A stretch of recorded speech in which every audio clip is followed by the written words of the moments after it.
Okay, so welcome back. This is our 1.4 video on written expression and organ systems. Um, I'm talking about organ systems, um, and now we're going to focus on more of a skill today um, with what we've been learning. These are the main body systems we've been working with primarily. We've been looking at circulatory, the respiratory, and the digestive, as well as the muscular system being the main location of where cellular respiration is taking place. So, we are going to focus on this word homeostasis a lot, which is basically organisms being able to maintain a state of balance. The reason here that we say organ systems is when we're talking about multicellular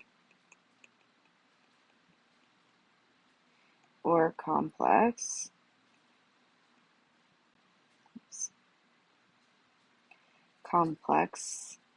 organisms,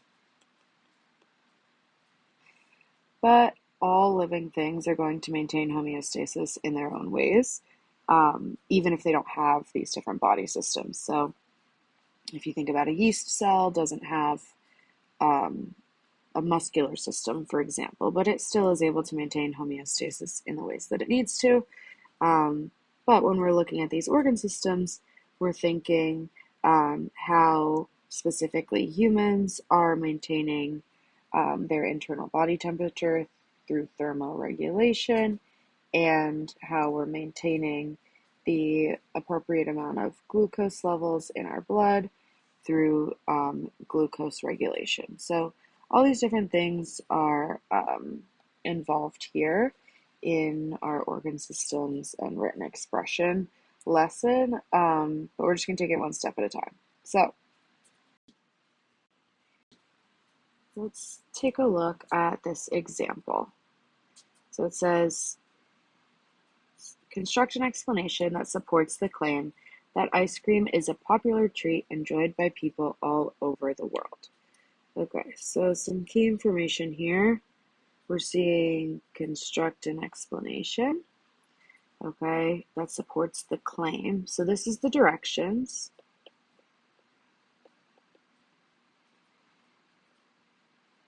And then the claim that it's giving us is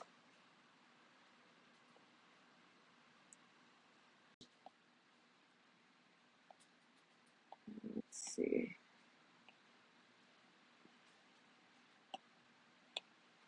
There we go.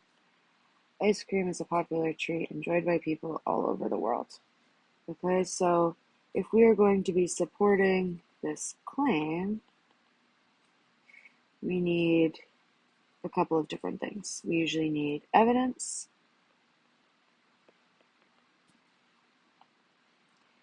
and we need reasoning.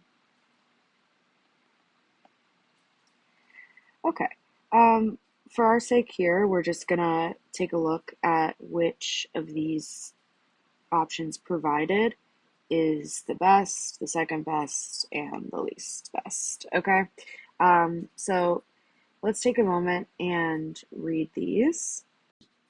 So you probably have an idea about which of these is the best for several reasons, but I want to just come back for a second to something a little bit more straightforward. So if we were to ask you this question, do you like ice cream? Why or why not? How many parts should your response be? Yeah, it should be two parts, right? Because we're saying, first of all, do you like ice cream?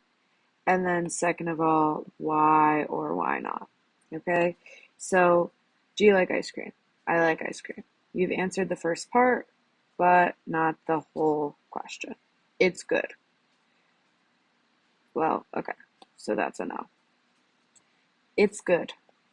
What is it? Okay, we don't want to see it. Also not good, right? Pretty obvious. The next one. Ice cream tastes good to me because I like that it is cold and refreshing while also being a sweet snack. So ice cream tastes good to me. So that I like ice cream, sure. Um, and then why or why not? Because it's cold and refreshing and sweet. Okay, so I would say that one gets a check. It's disgusting. No. Ice cream is bad and I don't like it at all. No, we're missing the why. It's not my favorite dessert, but I do like it. Also, no. Last one, I don't like ice cream because my teeth are sensitive to the cold and it makes me feel sick to my stomach. That is also a great way to respond to this question. Now that we're back here, we can see that option number one was the best. Again, you might have already thought that because it wrote the most. That's not always going to be the case. But in this response, we can see that they've constructed an explanation using evidence when they've discussed these examples, okay? And the reasoning that brings the evidence back to the claim, which is that ice cream is a popular treat. When we look at options 2 and 3, we're missing some of these key components. In option 2, we see, I don't really like ice cream because it's too cold, it melts too fast, plus my cousin told me it stunts your growth. I think cookies are better. If I were to look back at the directions, I would realize immediately that this answer would not cut it. And same thing here. We all have room for improvement with our writing, so this is what we're going to be working towards. Let's look at another example that is actually related to what we've been learning. So this tells us to construct an explanation. Once again, construct an explanation that the cell membrane's role in a yeast cell is the same as the digestive and respiratory systems in a human for cellular respiration. Okay, so as we've been practicing, when we have cellular respiration, we're going to write our trick.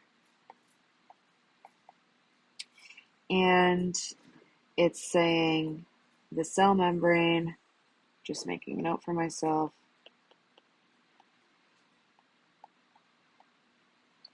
equals digestive and respiratory. So first I'm going to figure out what is the role of the digestive and respiratory system so that I can bring it back to the cell membrane. Now that's if we were going to be answering this question on our own. Instead, for our purposes, we're just going to be reading through options 1, 2, and 3 here and deciding which one is the most effective and why. So take a moment, read options 1, 2, and 3, and respond on the Edpuzzle. So we can see that option 1 was the weakest response. It's missing detail and it actually has some information that's not accurate because it says humans don't have cell membranes, but that's not true. Humans do have cell membranes on all their cells, but it's different in a multicellular organism because there are many cells with cell membranes as opposed to a yeast cell that is one cell and one organism. Option number 3 was second best. This was a good start, but with room for improvement. And then option number 2 was our best response. It tells us the role of the cell membrane. It explains how the body systems actually work to support cellular respiration, and then it explains how those roles are similar. So this is what we're going for with our written expression. Okay, so bringing it back to where we started, our organ systems working together to maintain a state of balance or homeostasis. Um, we're not going to actually write this now. You can for practice, but something that we're going to be working towards is how to answer a question like this on our own. So again, we're seeing construct an explanation for why multicellular organisms rely on organ systems working together to maintain homeostasis. This is another way that we can ask about cellular respiration because we need the ATP from cellular respiration in order to maintain homeostasis. So an explanation here would include how the body systems are contributing to this process. So this is what we're working towards. If you would like to work on this for practice, it's a great way to see whether you're ready to move on to the next step. If you can answer this prompt and use strong written expression. All right, guys, we'll see you next class, and let me know if you have any questions.